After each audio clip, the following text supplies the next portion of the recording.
Hepinize merhaba arkadaşlar. Bugün biraz konumuzda özellikle öksürüğü fırsata çevirmek şeklinde bir konu hazırlamak istedim. Çünkü öksürük maalesef yanlış anlaşılan ve yanlış yorumlanan bir şey.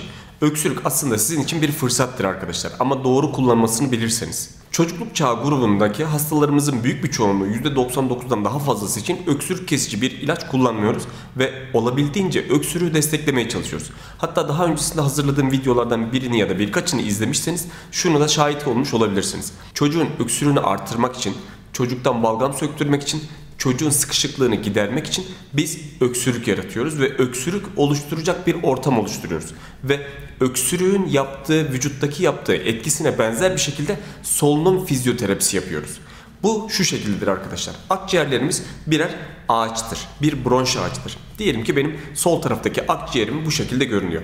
Eğer bir balgam varsa ve balgam yapışıksa bu ağacın belli dallarına yapışacaktır ve bu belli dallarına yapıştığı zaman daha ilerisine havanın gitmesini engelleyecektir. Bu durumda sizin nefes alıp vermeniz konusunda iç taraf işlev görmeyecektir. Yani akciğeriniz belki yarı kapasitesine, belki yarı da kapasitesinin daha altına inecektir kapasite olarak. Peki bu durumda vücudumuz ne yapıyor? Öksürük yapıyor. Öksürük yaparak buradaki dalların üzerinde bulunan mukusları, sekresyonları dökmeye çalışıyor. Aynı şekilde bize daha öncesinde hazırladığım videolarda şunu söylemiştim. Bir solunum fizyoterapisi dediğimiz olay vardı. Ne yapıyorduk? Çocuğa öncesinde serum fizyolojikte bir buhar yapıyorduk ve bunun için nebulizatör kullanıyorduk.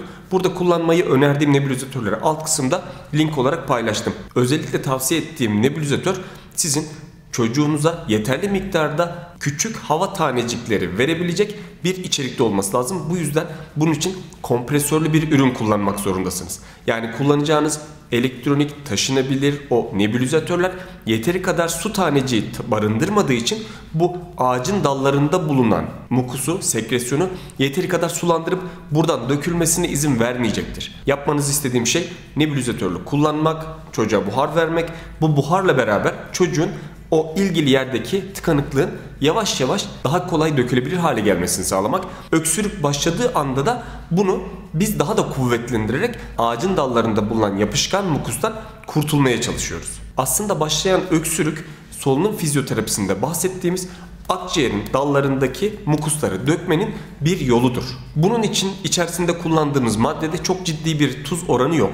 Yani yaklaşık olarak %9'luk bir oran var. Bu çocuğunuzun gözüne, ciğerine ya da başka bir organına zarar verebilecek bir miktarda değil.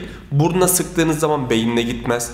Orta kulak iltihabına neden olmaz ya da çocuğun ciğerine kaçtığı anda da çocuğun ciğerinde solunum sıkıntısı oluşturacak miktara neden olmaz. Aslında var olan bu sıktığımız suyun akciğere kaçmasından daha çok sekresyonun oraya yapışarak çocuğun akciğer kapasitesini daha düşük hale getirmesi daha büyük sorun haline getirecektir. Diğer yandan bu uygulama için bir alt sınır yok.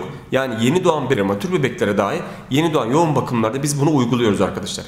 Aynı şekilde eğer bir cerrahi operasyon geçirmişseniz ya da bir cerrahi operasyon planlanıyorsa bundan sonrasında da size özellikle öksürmeniz, özellikle solunum fizyoterapisi yapmanız ve akciğerde o tıkalı olan, kapalı olan alanları olabildiğince açmanızı istiyoruz. Çünkü evet bunlar ağaç dalları, evet burada sekresyon var.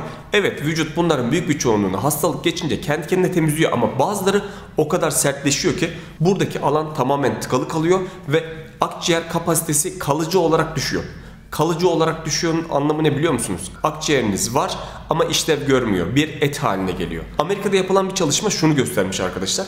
Amerika'nın iç kısımlarında yaşayan hastalara göre özellikle de kistik fibroz tanısı olan hastaların yaşam ömürleri çok farklıymış. Neden bu? Çünkü özellikle okyanus tarafında yaşayan hastalarımız şöyle bir imkana sahip.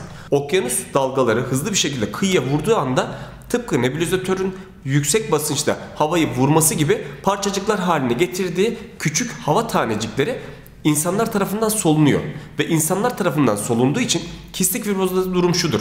Yeteri kadar yumuşatılamayan bir balgam vardır ve bu balgam akciğeri zaman geçtikçe tıkamaya başlar. Bu nefes aldıkları küçük su tanecikleri ilgili yerdeki mukusun üzerine gider ve bu mukusu yumuşatır. Ve yumuşattığı için akciğer dokusunda tıkalı alan miktarı azalır. Bunun aslında simülasyonunu yapıyoruz biz. Ben şu anda Sivas'ta yaşıyorum. Burada okyanus bulamazsınız. Sizin kıyı olarak gördüğünüz birçok ilde de aslında doğru şekilde bir okyanus havasını bulamazsınız. Çünkü okyanusun olayı şudur. Çok yüksek bir hızla su dalgaları kıyıya vurur. Bu kıyıya vurmayla beraber küçük parçacık haline gelen ve dağılan tanecikler insanlar tarafından nefes alıp verir.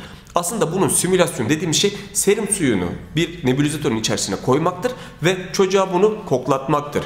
Bu şekliyle biz daha öncesinde de özellikle solunum yolunda sıkıntı olan, kistik fibrozu olan ya da solunum çıkartmakta zorlanan, özellikle de bronşiyolitli hastalara bunu yoğun bir şekilde uyguluyoruz. Hiçbir zararı yoktur ve çocukların hem sağ kalımını, hem hastaneye yatışını, hem ilaç kullanımını, hem antibiyotik ihtiyacını, hem de diğer şekilde hem hastaneye hem doktorlara olan ihtiyaçlarını minimalize eder. Yani arkadaşlar aslında öksürük bir fırsattır. Eğer siz onu doğru kullanmasını bilirseniz öksürük sizin için bir sağlıktır. Öksürüğü kesmeye çalışmıyoruz.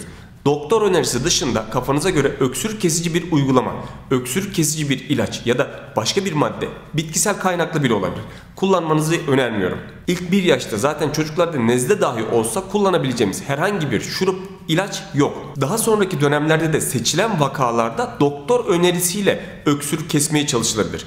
Bazı hastalarımız şunu soruyor. Hocam diyor işte bu cihazları verdikten sonra çocuğun balgamını sökmeye çalışıyoruz. Balgam sökücü ilaçlar versek çocuğun balgamını söksek ne olur? Bu olmaz arkadaşlar. Çünkü balgam söktürücü ilaçları vücuda alırsınız ve vücut buna göre tepkiyi belli aralıklarla kendi kafasına göre verir. Ama biz bunu istemiyoruz. Çünkü ilk 3 yaşta çocuklar balgam söktürme ve balgamı toparlama yeteneğine sahip değillerdir. Bu balgamı söktürüp toparlama yeteneğine sahip olmayan bebeklere balgam söktürücü ilaç vermek ve kontrolsüz bir şekilde balgam söktürmek onun öksürüğünü artırarak konforunu bozacaktır. Öksürük evet bir fırsattır ama kontrollü ve güvenli şekilde kontrol edilebildiği sürece böyledir. O yüzden biz çocuklara ilaç vermiyoruz. Nebulizatörle bir okyanus havasını simüle ederek çocuklarımızı tedavi etmeye çalışıyoruz.